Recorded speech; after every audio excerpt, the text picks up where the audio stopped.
신명기 11장입니다.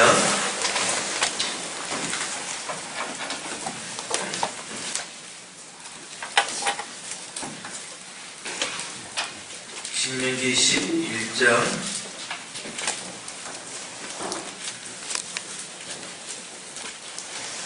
우리 함께 읽겠습니다. 그런즉 내 하나님 여호와를 사랑하여 그가 주신 책무와 법도와 규례와 명령을 항상 지키라.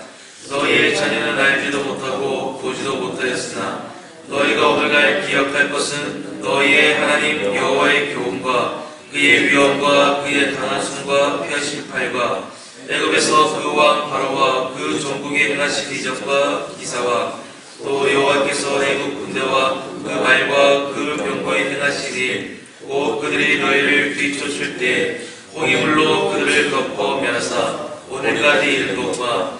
또 너희가 이곳에 이르기까지 광야에서 너희에게 행하신 일과 르우벤 자손 엘리압의 아들 다단과 아비람에게 하신 일, 곧 땅이 입을 벌려서 그들과 그들의 가족과 그들의 장막과 그들을 따르는 온 이스라엘의 한가운데에서 모든 것을 삼키게 하신 일이라.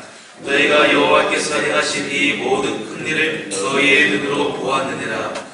그러므로 너희는 내가 오늘 너희에게 명하는 모든 명령을 지키라.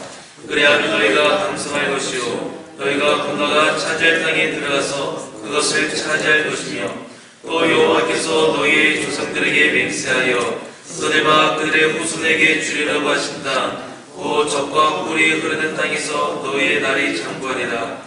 내가 들어가 차지하려 하는 땅은 내가 나온 애굽 땅과 같이 아니하니 거기에서는 너희가 파종한 후에 발로 물 대기를 채소밭에 댄과 같이 하였거니와, 너희가 건너가서 차지할 땅은 산과 골짜기가 있어서 하늘에서 내리는 비를 흡수하는 땅이요 내 하나님 여호와께서 돌보아주시는 땅이라. 연초부터 연말까지 내 하나님 여호와의 눈이 항상 그 위에 있느니라.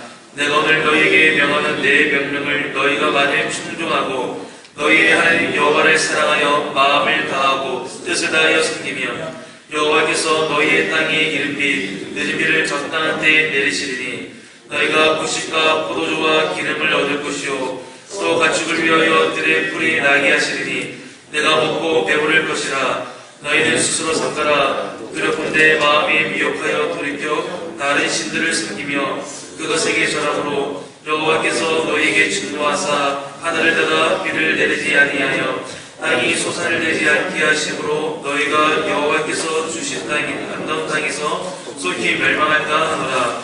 이러므로 너희는 나의 이 말을 너희의 마음과 뜻에 두고 또 그것을 너희의 손목에 매어 기호를 삼고 너희 미간에 붙여 표를 삼으며 또 그것을 너희 자녀에게 가르치며 집에 앉아있을 때에든지 길에 갈 때에든지 누워있을 때에든지 일어날 때에든지 이 말씀을 강론하고 또 내신 문설주와 바깥문에 기록하라. 그리하면 여호와께서 너희 조상들에게 주리라고 맹세하신 땅에서 너희의 날과 너희의 자녀의 날이 많아서 하늘의 땅을 덮는 날과 같으리라. 너희가 만일 내가 너희에게 명하는 이 모든 명령을 잘 지켜야 하여 너희의 하나님 여호와를 사랑하고 그의 모든 들을 행하여 그에게 의지하면 여호와께서 그 모든 나라 백성을 너희 앞에서 다 쫓아내실 것이라. 너희가 너희보다 강대한 나라를 차지할 것인즉 너희의 발바닥으로 밟는 곳은 다 너희의 소유가 되리니 너희의 경기는 곧 광야에서부터 레바논까지와 유브라데 강에서부터 세까지라. 너희의 하나님 여호와께서 너희에게 말씀하신 대로 너희가 밟는 모든 땅 사람들에게 너희를 두려워하고 무서워하게 하시리니 너희를 능히 당할 사람이 없으리라. 내가 오늘 복과 저주를 너희 앞에 둔다니 너희가 만일 명하는 너희의 하나님 여호와의 명령을 들으면 복이 될 것이요 너희가 만일 내가 오늘 너희에게 명하는 도에서 돌이켜 떠나 너희의 하나님 여호와의 명령을 듣지 아니하고 원래 알지 못하던 다른 신들을 따르면 저주를 받으리라. 내 하나님 여호와께서 내가 가서 차지할 땅으로 너를 인도하여 들으실 때에 너는 그르신 산에서 축복을 선포하고 에발산에서 저주를 선포하라. 이 두 산은 요단강 저쪽 곧 해지는 쪽으로 가는 길 뒤에 길갈 맞은편 모래 상수의 나무 곁에 아라바의 보좌는 가나안 족속의 땅에 있지 아니하냐. 너희가 요단을 건너 너희의 하나님 여호와 여호와께서 너에게 주시는 땅에 들어가서 그 땅을 차지하려 하니 반드시 그것을 차지하여 거기 거주할지라. 내가 오늘 너희 앞에 베푸는 모든 규례와 법도를 너희들 지켜 행할지니라. 아멘. 모세는 그동안 그랬듯 이 11장에서도 모압 평지에 있는 백성들에게 하나님의 율법의 말씀을 지키라고 말합니다. 여기서 말씀을 듣는 사람들 대부분은 성인들입니다. 그래서 모세는 7절에서 하나님께서 행하신 큰 일을 보았다고 말합니다. 모세는 하나님을 사랑하는 사람이라면 그 사람의 모든 영역에서 하나님의 말씀에 순종하며 살아야 한다고 합니다. 1절입니다. 그런즉 내 하나님 여호와를 사랑하여 그가 주신 책무와 법도와 규례와 명령을 항상 지키라. 우리 성도 여러분들도 하나님을 사랑하실 겁니다. 하나님께서 베풀어 주신 그 은혜에 감사하고, 그래서 주님 뜻대로 살기 위해 오늘도 이 새벽에 기도의 자리로 나오신 거 아니겠습니까? 하나님 뜻대로 살기 위해서는 그 한 가지 또한 방법이 있는데, 우리의 과거를 되돌아보는 겁니다. 모세는 11장에서 그냥 아무런 이유 없이 하나님의 말씀에 순종하십시오 그러지 않고 지난 날들을 언급하며 그렇게 하라고 말합니다.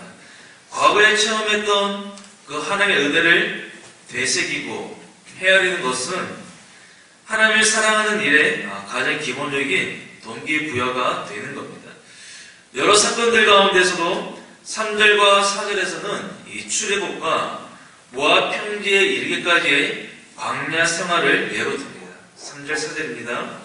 애굽에서 그 왕 바로와 그 정복이 행하신 이적과 기사와 또 여호와께서 애굽 군대와 그 말과 그 병거에 행하신 일, 곧 그들이 너희를 뒤쫓을 때에 홍해물로 그들을 덮어 멸하사 오늘까지 이를 것과, 하나님께서는 지난 40년 동안 이스라엘을 돌보시며 이곳까지 인도해 주셨습니다.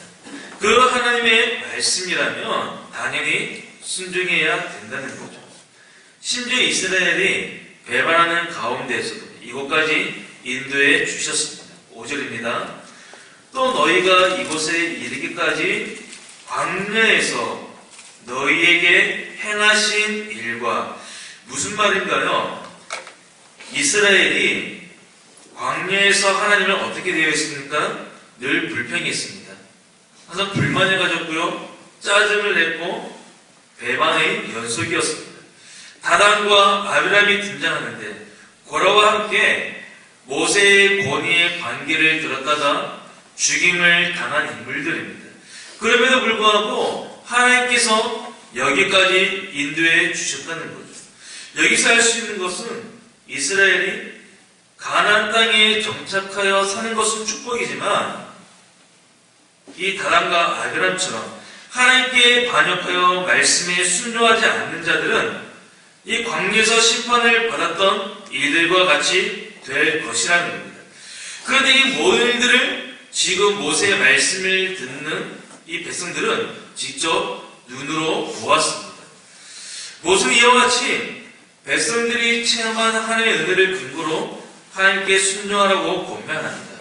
그리고 모세는 8절로 12절에서는 이제는 이스라엘의 미래를 근거로 말씀에 순종할 것을 호소합니다. 앞으로 너희들이 가나안 땅을 차지할 것이 당연하지만, 만일 이 순간에라도 하나님을 거역하면 너희들의 그 가나안 정복은 실패할 수밖에 없다라고 이야기를 하는 겁니다. 자, 그렇다면 이스라엘이 얻을 그 땅은 과연 어떤 땅일까요? 산과 골짜기가 있습니다. 하늘에서 내리는 비를 흡수하는 땅입니다. 그 땅은 여호와께서 돌보시는 땅이며 여호와의 눈이 항상 그 위에 있습니다. 이스라엘이 노예로 살던 이집트는 거의 비가 내리지 않기 때문에 에티오피아에서부터 흘러나오는 이 나일강의 물을 이용해서 농사를 지어야 했습니다. 인위적인 방법으로 물을 퍼 올려야 하는 수고를 해야 하는 거죠. 하지만 가나안 땅은 이집트 땅에 비해 하늘에서 내리는 물로 농사를 짓는 땅입니다. 가나안 땅에는 물이 풍부하다는 거죠.